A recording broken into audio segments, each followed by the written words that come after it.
നവോത്ഥാന സമിതിയിൽ നിന്ന് ഹുസൈൻ മടവൂർ രാജിവെച്ചതിനെ പരിഹസിച്ച് വെള്ളാപ്പള്ളി നടേശൻ മോങ്ങാനിരുന്ന പട്ടിയുടെ തലയിൽ തേങ്ങ വീണതുപോലെയാണ് രാജിയെന്ന് വെള്ളാപ്പള്ളിയുടെ പരിഹാസം.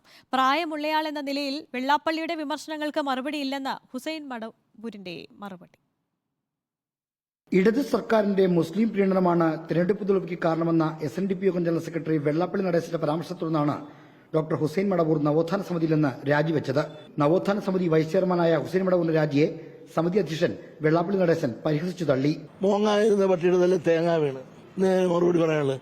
അയാള് പണ്ട് തീവ്രവാദം പറഞ്ഞിട്ടുള്ള ആളാണ് മുസ്ലിങ്ങളെ പറ്റി. അയാള് ഇതിനകത്ത് ഇരിക്കാൻ അർഹനല്ലെന്ന് അയാൾക്കറിയാം. പിന്നെ അയാൾ വൃത്തിന്ന് രാജിവെച്ചേ പോകണമെന്ന് ആഗ്രഹിച്ചവനാണ്. പിന്നെ ഞാനൊരു സത്യം പറഞ്ഞപ്പോൾ അതിനൊരു കാരണം കണ്ടുപിടിച്ചുകൊണ്ട് അത് പറഞ്ഞ് രാജിവെച്ചു എന്നുള്ളതല്ലാതെ.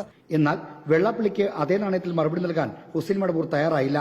തൽക്കാലം മറുപടിയില്ലെന്നാണ് ഹുസൈൻ മടവൂരിന്റെ പ്രതികരണം. അദ്ദേഹം ഒരു പ്രായം കൂടിയ ഒരു ആദരിക്കപ്പെടുന്ന ഒരു സ്ഥാനത്തുള്ള വ്യക്തിയല്ലേ. അപ്പോൾ അത് വിട്ടേക്കാം. നമുക്ക് ഈ വിഷയമാണ് ലൈവായി നിൽക്കേണ്ടത്. സംസ്ഥാനത്ത് മുസ്ലിം പ്രീണനം നടക്കുമെന്ന് ആരോപിച്ച വെള്ളാപ്പള്ളി നടേശൻ അതിന്റെ കണക്ക് പുറത്തുവിടണമെന്ന് ഹുസൈൻ മടവൂർ ആവർത്തിച്ചു. റിപ്പോർട്ടർ, ആലപ്പുഴ.